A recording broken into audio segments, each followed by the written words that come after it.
Hello, my name is Shmuel. This is a second video, me reading excerpts from the book, from Charlie Kirk's book, "Stop in the Name of God," about the Shabbat and why it's important, and etc.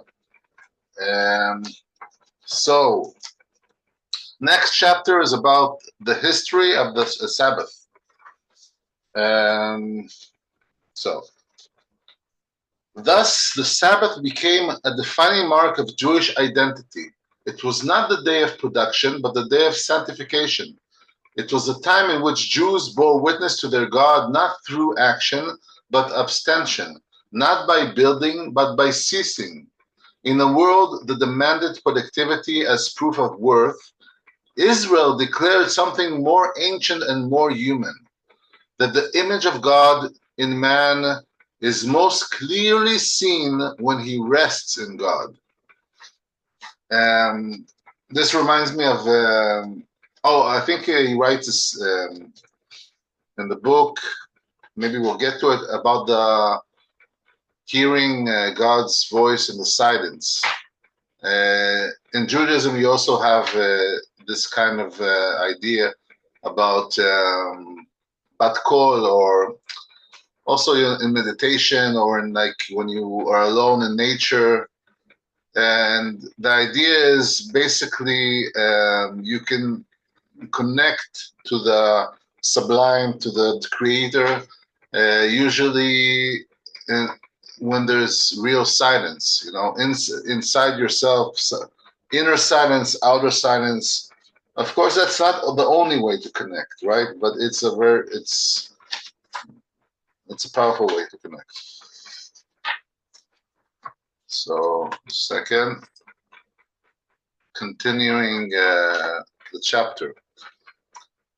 For the Sabbath was never merely about stopping. It was about seeing the world not as raw material for exploitation, but as creation imbued with purpose. Seeing others not as competitors, but as fellow image bearers. Seeing time not as a tyrant, but as a trust. To keep the Sabbath is to remember who God is and who we are not.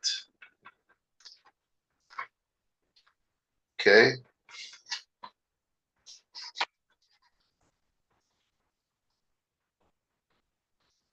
The next chapter is, it's called What Do You Worship? Okay, so I'm going to read a few lines from this.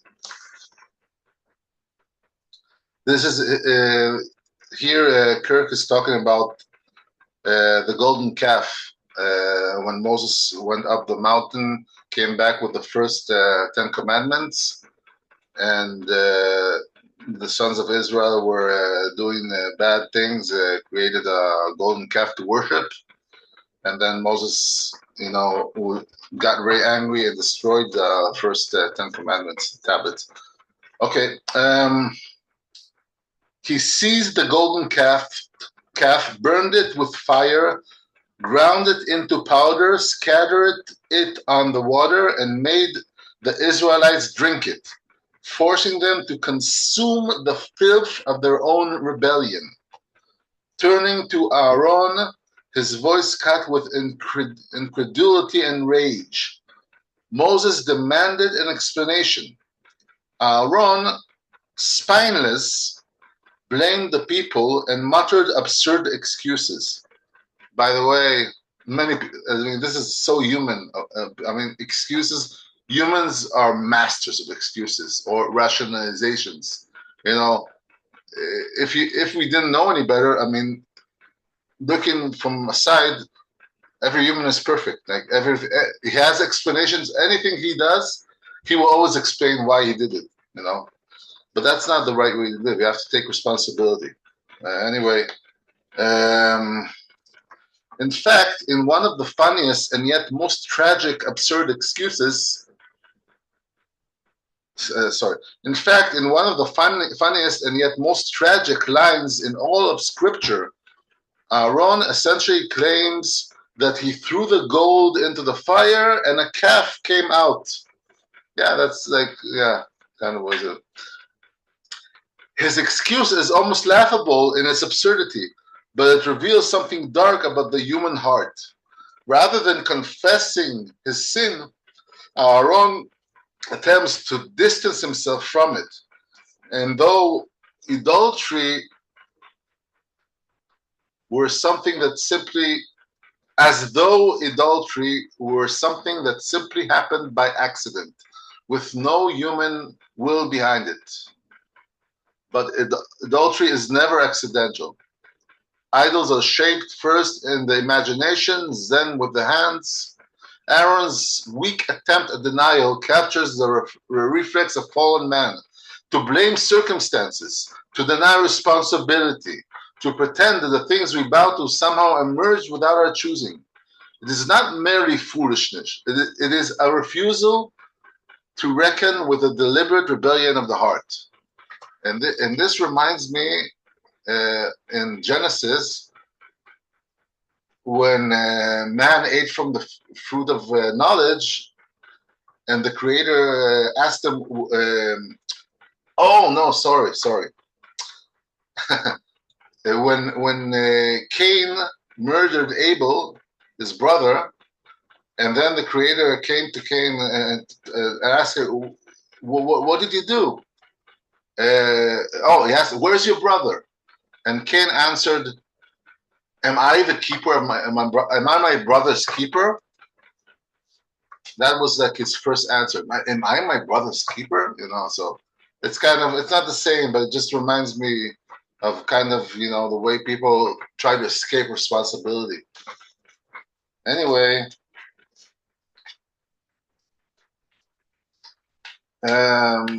yeah.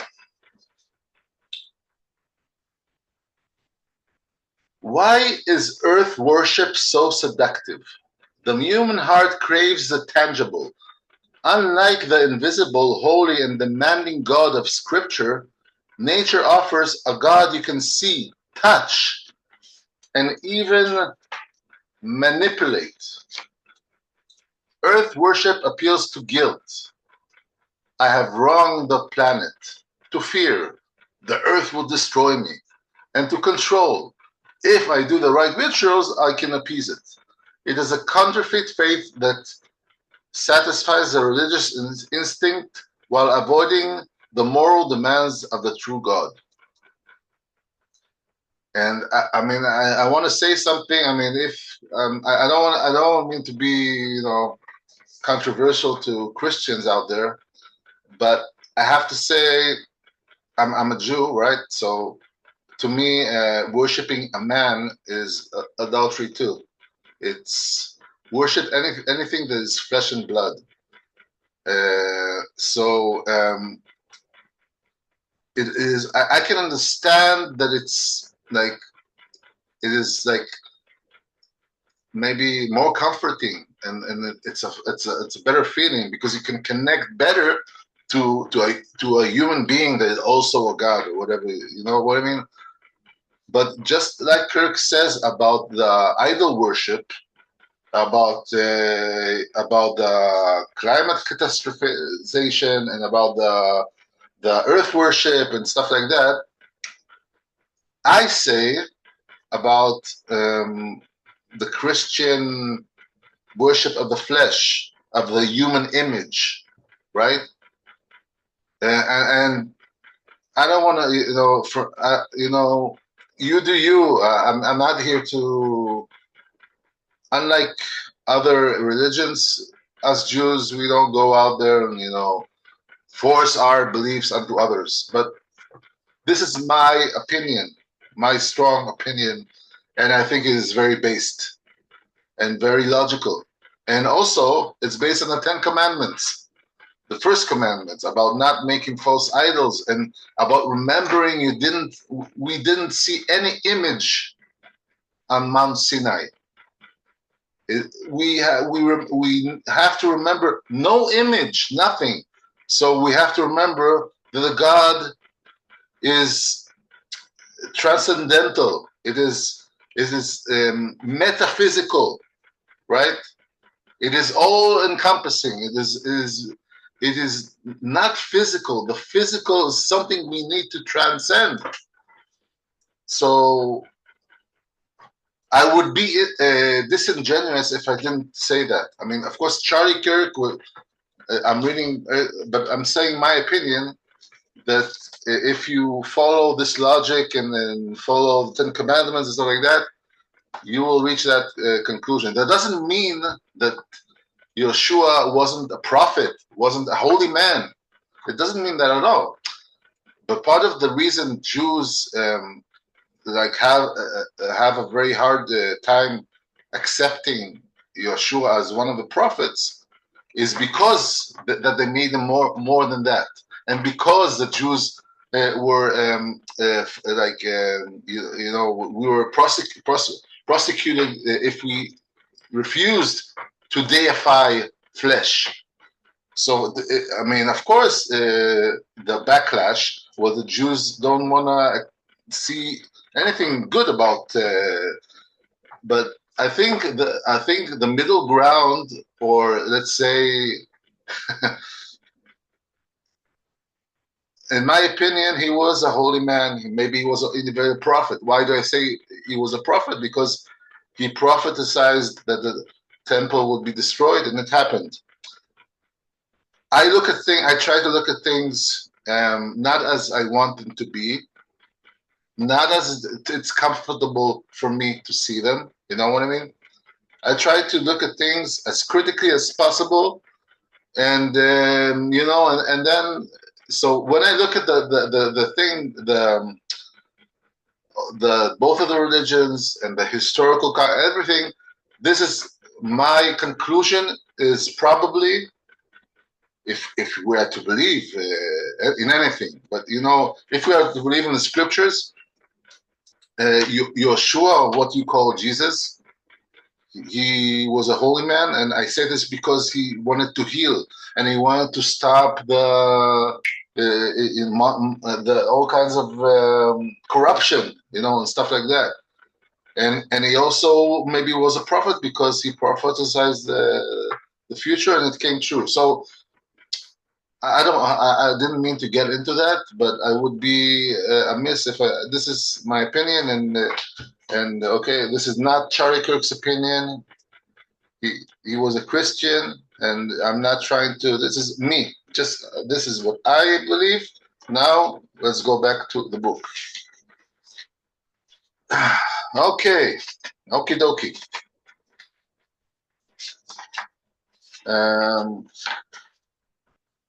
This is a chapter, Science, Stuff, and Power, the Age of Counterfeit Worship.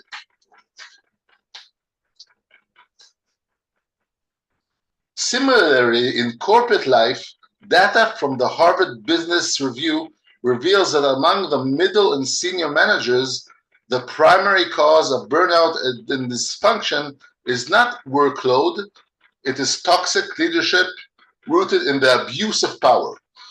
When authority is used not to bless but to crush, the human soul shrivels. Alexander Solzhenitsyn warned of this dynamic in the Gulag Archipelago.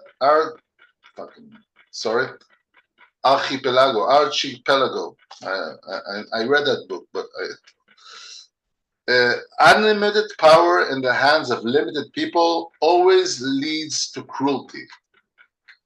When power becomes an end in itself, cruelty inevitably follows. Whether it is a petty official abusing their position or a mighty tyrant crushing a nation, the pattern is the same, and it is growing.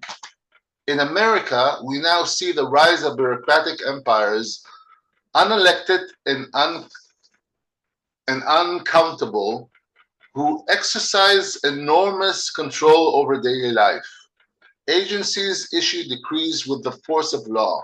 Surveillance expands. Censorship becomes normalized. Freedom shrinks. All of it justified by the language of necessity. all of it driven by the unspoken conviction that some people must rule and others must obey. But this is not the way of Christ. Okay, power promises what it cannot deliver. Okay, and then it goes on. And as we move further away from honoring God, the allure of power grows stronger. Without a higher standard to restrain ambition, without the humility that comes from worshiping something greater than others, greater than ourselves, power fills a vacuum. And history shows again and again, from Pharaoh to Caesar, from Stalin to modern tyrants, that when the worship of power becomes unchecked, ruin follows. The temptation to dominate seems almost inescapable in the long arc of human history. It is a temptation that must be consciously resisted again and again in every generation. Only when power is seen as a stewardship under God's ultimate authority can it be used for good. Otherwise, it remains what it has always been, a devouring fire consuming all who bow before it. Strong words. Strong words. How long is this video? How long is this now? How long has this been going? I have no time here, so I think I'm gonna finish soon, because although I don't have much stuff to.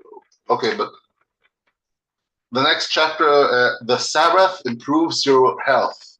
So Charlie Kirk really went deep and wide, and he really, he gives so many different angles to this issue, and I really recommend the book again. Every time we experience pleasure, the brain tips to one side, but the brain always wants to return to equilibrium. If we push the seesaw too often, with high dopamine stimuli like Instagram, YouTube, TikTok, or video games, the brain compensates by pushing down the other side, pain. This is why people who overindulge in pleasure often feel anxious, numb, or depressed afterward. We're not able to take joy in more modest rewards. Our drug of choice doesn't even get us high. It just makes us feel normal, she explains. She is Lemke wrote the book about dopamine balance.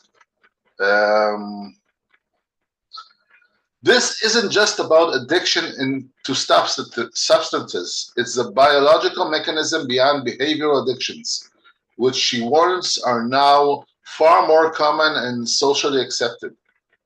Smartphones in this framework aren't just tools. They are pocket-sized dopamine machines. I'm sorry today, I'm kind of tired. I'm not speaking very clearly. Plus, almost nobody saw my first video, so it doesn't really give me a lot of motivation to whatever. But I'm doing this. We're doing this. Wherever see this, me, Anyway, I have I think I'm going to finish here. One more for today. To embrace Sabbath is to say no to Pharaoh. In Exodus 5, we read that Pharaoh rages when Moses asks for rest. You make them rest from their burdens. Exodus 5:5. The Hebrew word used here for rest, Shabbat, is the same word that Shabbat is derived from. Shabbat. Pharaoh's empire was built on ceaseless labor, on brick quotas that knew no grace, no rest, no end. And in many ways, that same spirit animates the modern economy. We live in a society governed by invisible pharaohs, algorithms, deadlines, notifications. and ever expanding expectations. They whisper more, faster, always on. But the Sabbath is a divine refusal. It is a command to rest, not as reward, but as rhythm, as God Himself did. And on the seventh day, God finished His work that He had done, and He rested on the seventh day. Genesis 2:2. God didn't rest because He was tired. He rested because the work was complete. He rested to bless creation with a pattern, a world not run by endless striving, but by trust. You can stop and it will be enough. This is deeply countercultural in a society where identity is increasingly tethered to output, where your worth is measured by how busy you are. The Sabbath invites you to stop and still be loved, still be human. It rehumanizes us in a dehumanizing world. Think about that. Thank you, Charlie. Thank you. And and I hope you got something out of me reading something from this book. I have maybe one more session that I will short session. Also, Charlie talks about freedom. About he mentions Pharaoh, and one of the things some people don't realize is Shabbat is also a societal thing. It's about liberty, because especially in those days, people didn't have almost no rights. What do you mean? I have a right to take a holiday, to take a day off every week? No, of course not. First of all, there were many slaves, and slaves didn't have any rights. And then there were also the normal people that they didn't have much rights either. So this revolution that every person gets one day a week of rest. Everyone, no matter what, how much money you have, how many likes you received on, Facebook or TikTok, how many people, how many friends you have, how many condos you got in the Boca Vista or something, no matter what, just because you're made in the image, just because you have something sacred inside of you and you can connect to something sacred, we were given this gift of a day of rest. So take this gift, embrace it, and be good. Goodbye.